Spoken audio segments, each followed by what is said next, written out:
सहनाववतु सहनौ भुनक्तु सह वीर्यं करवावहै तेजस्विनावधीतमस्तु मा विद्विषावहै।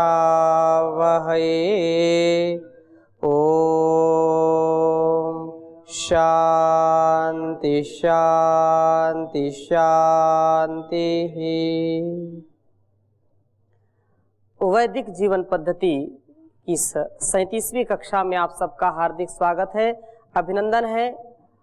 बहुत ही अच्छी चर्चा चल रही है और चर्या जो जीवन का आधार है, जिसके धारण करने से जीवन में बहार आती है, संसार में प्यार और स्वास्थ्य का चमत्कार फैलता है। जो हमारे आपसी व्यवहार है, व्यापार है, उनमें लगातार वृद्धि होती है। वो कभी भी असफलता या सफलता में, संपत्ति में या विपत्ति में व्यक्ति कभी विचलित नहीं होता है। इस जीवन को जी करके व्यक्ति के अंदर सागर जैसी गंभीरता आ जाती है।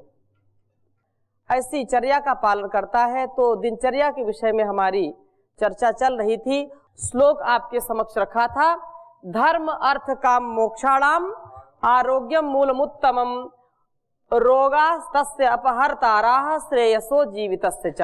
रोगाः तस्य अपहर्तारा, वो रोग जो है इस धर्म अर्थ काम और मोक्ष की जो धारणा है, जो इसकी अवधारणा को लेकर के हम जीवन को जीते हैं, आगे बढ़ते हैं, और रोग उस जीवन की गति को बढ़ने नहीं देते, उस गति में खलल डालते हैं, विघ्न डालते हैं, बाधा डालते हैं, गति को अवरुद्ध कर देते हैं, दुर्गति हो जाती है बहुत छोटी बात।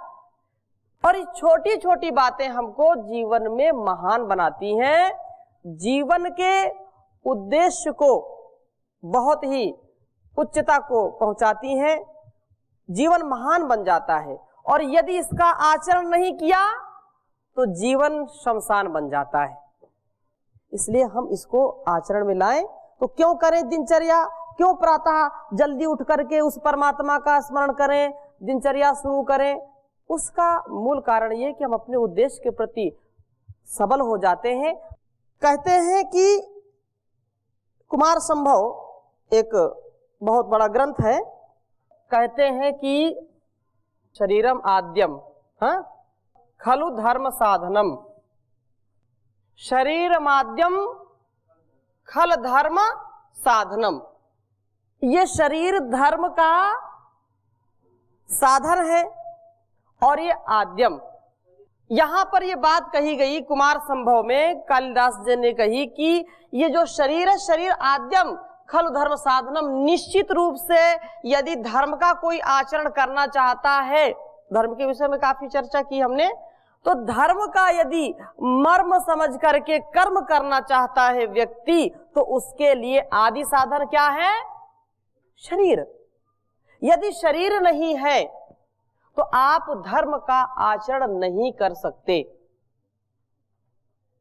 यदि आपका शरीर स्वस्थ नहीं है, तन मन स्वस्थ नहीं है, तो आप वतन की रक्षा नहीं कर सकते।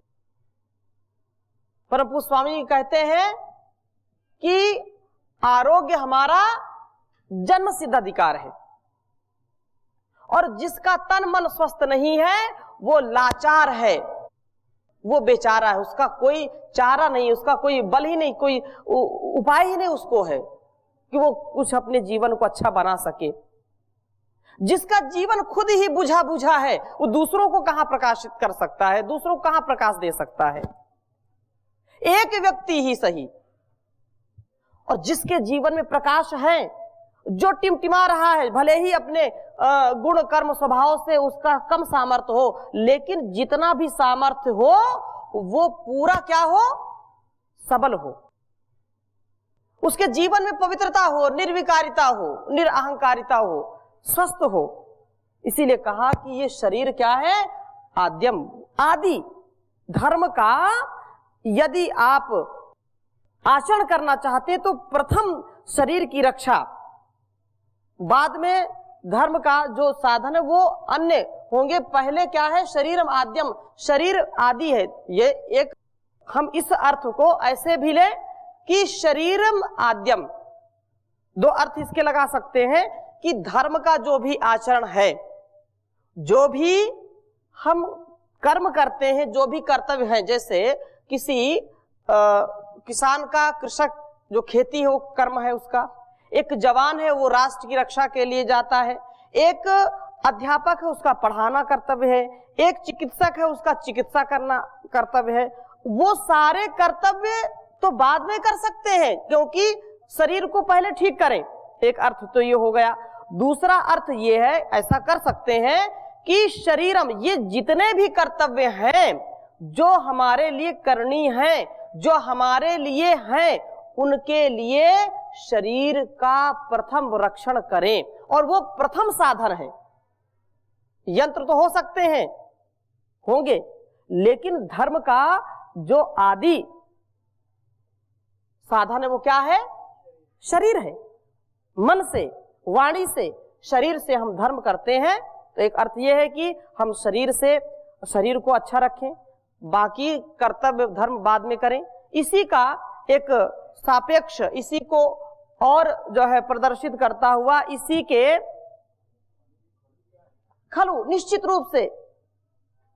रूप से कह रहे हैं कि सर्वमन्यत, इसी जो है सूक्ति का समर्थन करने के लिए एक श्लोक और मैं लिख रहा हूं, चरक का ही है, बहुत ही सुंदर है। और इस श्लोक को विगत लगभग 15-20 वर्षों से जैसे मैंने इसको पढ़ा एक पत्रिका में, मुझको बड़ा प्रकाश हुआ और बहुत अच्छा लगता है मुझको ये। सर्वमन्यत परित्यज्य,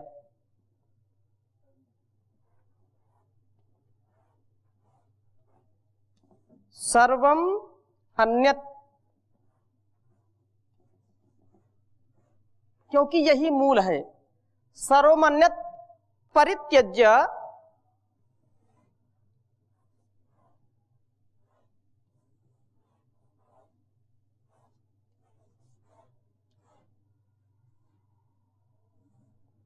सर्वमन्यत परित्यज्य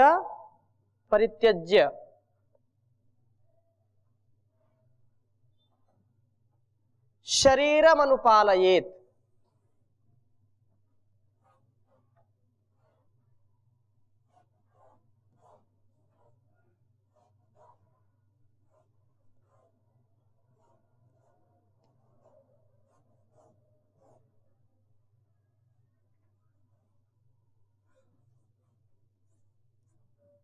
शरीरम अनुपालयेत, तकार यहां लिख दीजिए, शरीरम अनुपालयेत यहां लिख दीजिए। सर्वमन्यत परित्यज्य शरीरम अनुपालयेत तद्भावे हि भावानाम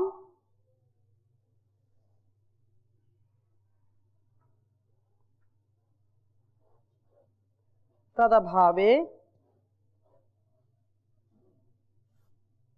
ही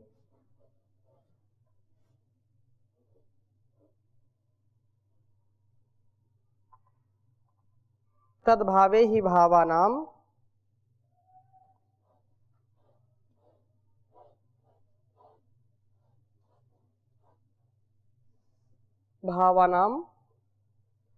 सर्वभावाः शरीरिणाम।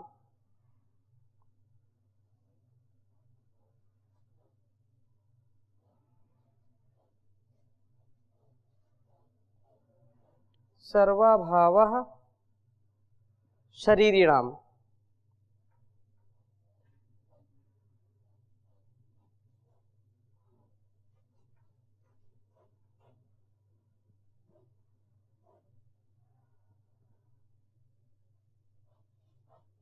शरीरी नाम। उच्चारण कर लेंगे। सर्वमन्यत परित्यज्य शरीरमनुपालयेत् तदभावे हि भावानां सर्वाभावा शरीरिणाम। कह रहे हैं कि ये जो सर्वमन्यत परित्यज्य, संसार में हमारे लिए अनेक प्रकार के कर्तव्य हैं, उन कर्तव्यों से हम बंधे हुए हैं। कहते हैं काम अमर है। जो कार्य है यहाँ का, इस संसार का जो व्यापार है वो सदा चलता रहता, कभी कम नहीं होता है। जीवन तो निश्चित है, लेकिन यहाँ का जो व्यापार है, इस संसार का व्यापार क्या है? निश्चित नहीं है। जब तक जीवन है तब तक कुछ ना कुछ होता ही रहता है। कभी भी किसी व्यक्ति को फुर्सत नहीं होती है। तो कह रहे हैं कि शरीर के अस्तित्वहीन होते ही तत्संबंधी विषयों का भी नाश हो जाएगा। तद अभावे ही भावानाम सर्वभावा शरीरिणाम। यदि शरीर स्वस्थ नहीं है तो जिसके होने से सारे कार्य होंगे और जिसके न होने से कार्य नहीं होंगे। अर्थात शरीर है तो ही हम कार्य कर पाएंगे, तो शरीर नहीं तो उन कार्यों का भी अभाव हो जाएगा। तो सबसे पहले यदि आप मुक्ति चाहते हैं, आप जो पहले कहा कि धर्म अर्थ काम मोक्ष की सिद्धि चाहते हैं, तो सर्वमन्यत परित्यज्य, अन्य जो रोग दोष हमारे जीवन को नष्ट करने के लिए आते हैं, तो वो उनको दूर करो। सबसे पहला आपका कर्तव्य है कि शरीर को स्वस्थ करने से वो नहीं आएंगे, तो शरीर संबंधी विषयों का उपभोग जो है तभी आप कर पाओगे। शरीर का सदुपयोग तभी हो पाएगा जब आपका शरीर रोगों से मुक्त हो जाएगा। तो सर्वमन्यत परित्यज्य शरीरम अनुपालयेत्, सारे अन्य कृत्यों को, अन्य कार्यों को छोड़ करके, परित्याग करके शरीर की पहले व्यक्ति को रक्षा करनी चाहिए। इस शरीर को अस्मा भवतु नस्तनु। वेद कहता है कि मेरे जो है शरीर कैसे हो? वज्र की भांति हो, फौलादी हो। जब फौलादी होंगे, शरीर मजबूत होंगे, तो हम क्या करेंगे? जीवन में सदगति को प्राप्त होंगे। इसीलिए कहा कि शरीर अस्तित्वहीन होते ही तत्संबंधी समस्त विषयों का भी नाश हो जाएगा। अतः जब शरीर ही नहीं होगा तो शरीर संबंधी विषयों का उपभोग कौन करेगा? समस्त विश्व व्यापारों को छोड़ करके, सर्वमन्यत परित्यज्य, समस्त व्यापारों को छोड़ करके शरीर की रक्षा करनी चाहिए। सर्वप्रथम सर्वमन्यत परित्यज्य। जान है तो जहान है, नहीं तो शमशान है।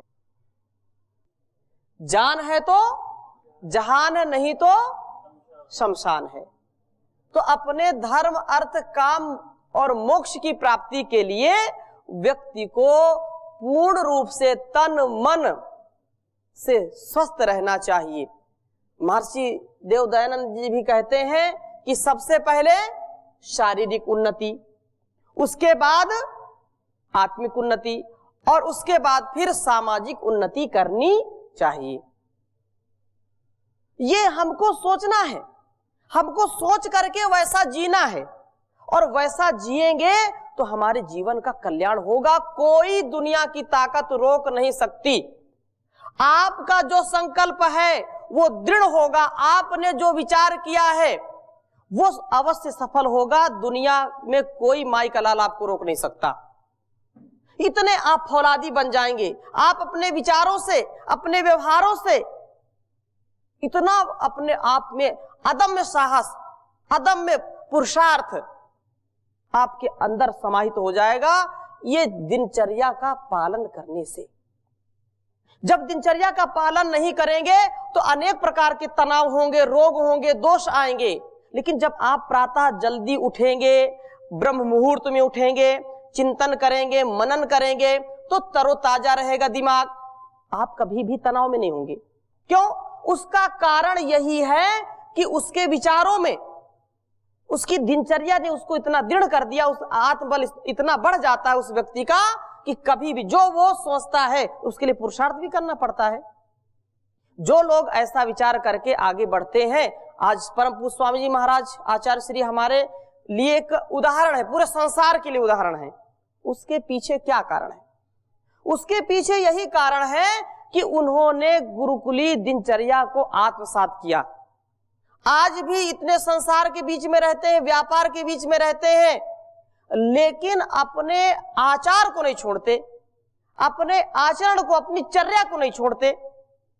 अभी भी एक दिन बहुत रात्रि में आए, लगभग 9:30 बजे, मैं डॉक्टर साहब से बात कर रहा था, 9:30 बजे पूरा दिन व्यतीत हो गया, तो भी रात्रि की चर्या में स्वामी जी महाराज 9:30 बजे भी उन्होंने चर्या पूरी की, दौड़ लगाई, व्यायाम किया, उसके बाद जाकर के रात्रि की चर्या शुरू की।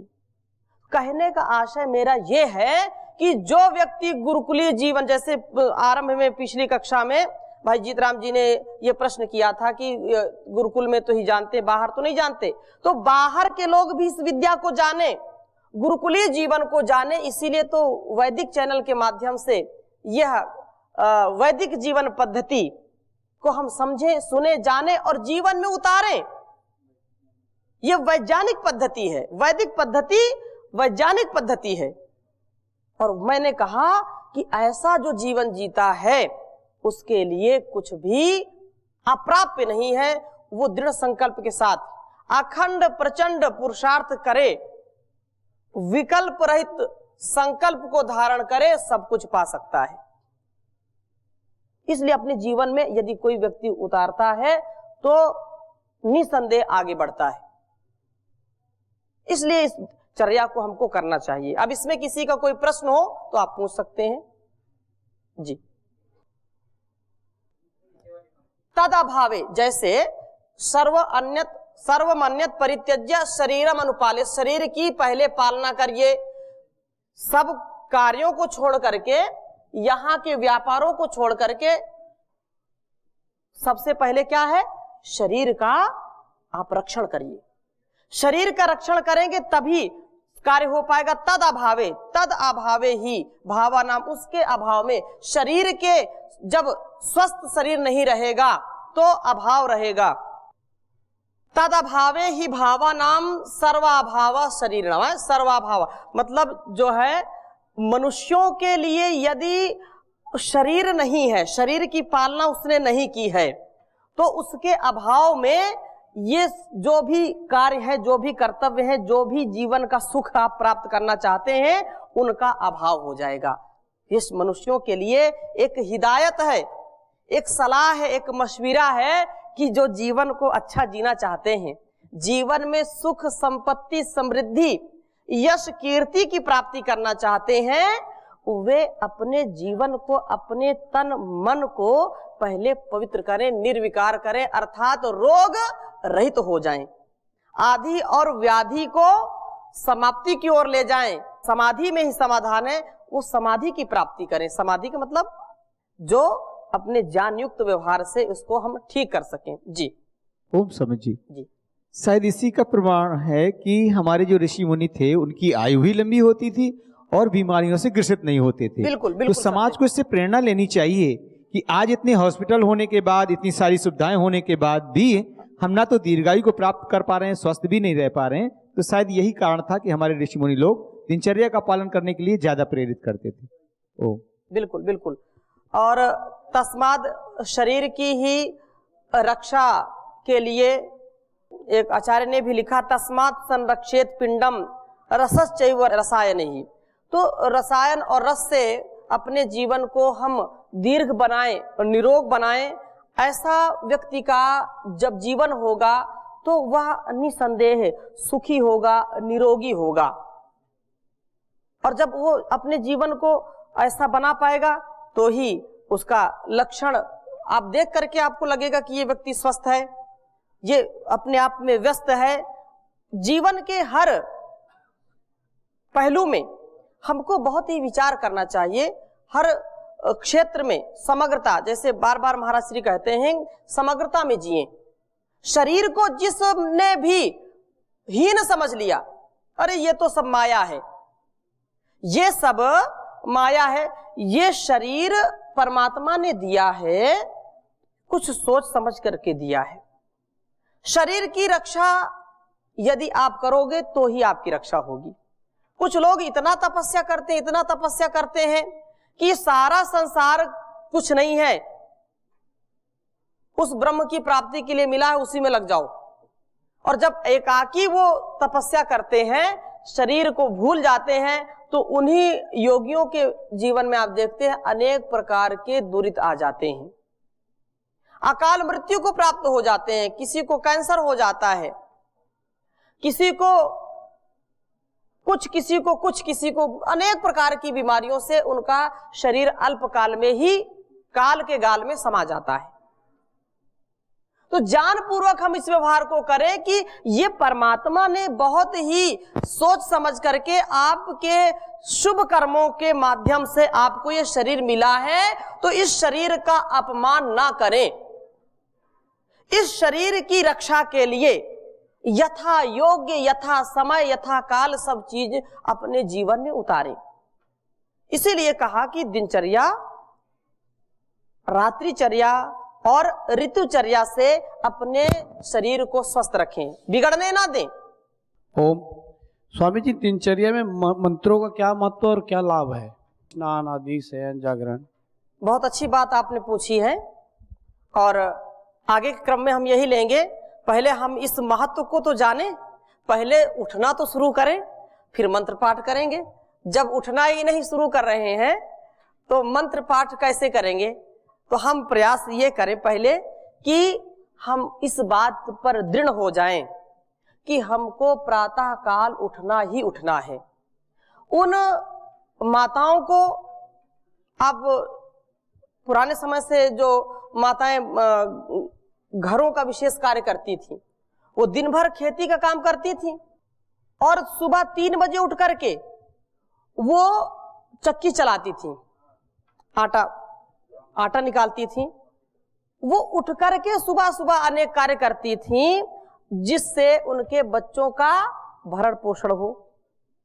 जो व्यक्ति सुबह उठ जाएगा और विचार करने के बाद जब वो उसको स्वभाव में लाता है तो उसको कोई कठिनाई नहीं होती, वो ऐसा सहज हो जाता है।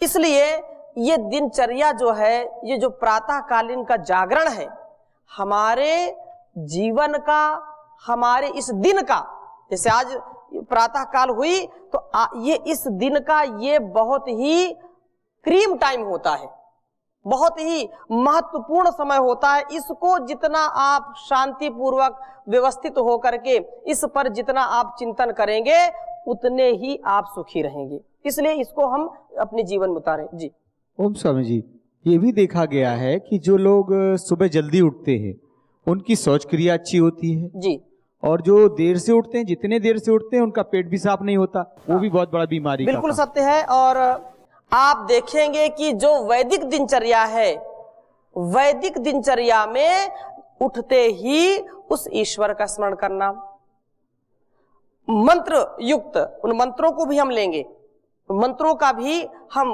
मनन चिंतन करेंगे, उस पर भी चर्चा करेंगे कि मंत्र केवल बोलने की चीज नहीं है। आखिरकार लोगों ने मंत्र को ऐसा बना दिया कि बस मुंह से बोल दिया और बस उसका लाभ ले लो, ऐसा नहीं। मंत्र का अर्थ क्या है? विचार है, वो भाव है। वो भाव हमारे अंदर जैसे ही हम जगते हैं, वो भाव जब हम मनन चिंतन करते हैं, उनका स्मरण करते हैं, मंत्रों को बोलते हैं, तो उससे क्या है, हमारी जो फ्रिक्वेंसी है, जो हमारे विचार हैं, वो क्या होते हैं, वो बहुत ही सुव्यवस्थित होते हैं और वैसा ही हम जीने का प्रयास करते हैं। तो आपने जो ये प्रश्न किया, बहुत सुंदर प्रश्न है कि ये जो वैदिक दिनचर्या है, वैदिक जीवन पद्धति है, वो प्रातः जागरण से लेकर के शयन पर्यंत मंत्र युक्त है। और उन मंत्रों का एक एक करके हम यथा चर्चा आती रहेगी क्रम से। जैसे अभी जागरण की बात हो रही है तो जागरण मंत्रों का, फिर यज्ञ, और फिर इसके बाद भोजन मंत्र, इसके बाद शयनकालीन मंत्र, अनेक प्रकार के मंत्रों का जो ये विधान है हमारे जीवन में, ये विधान, ये संविधान हमको महान बनाता है। दिन ऐसे शुभ क्षण आए कि हम एक एक क्षण बड़ी दिव्यता, बड़ी पवित्रता में जिए, और ये सभी के लिए आवश्यक है, सभी माताओं बहनों के लिए, सभी बुजुर्गों के लिए, जो भी ऋषियों की संतानें हैं। परम सौभाग्य है कि हम ऋषियों की संतानें हैं। हम ऐसे भारतवर्ष में जन्म लिए हैं कि इस विद्या को जान करके, इस वैभव को जान करके अपने जीवन में भी पूर्ण उत्कर्षता को प्राप्त हो, पूर्ण आनंद को प्राप्त हो। इन्हीं शब्दों के साथ यहीं पर विराम देते हैं। शेष चर्चा अगले भाग में करेंगे। ओम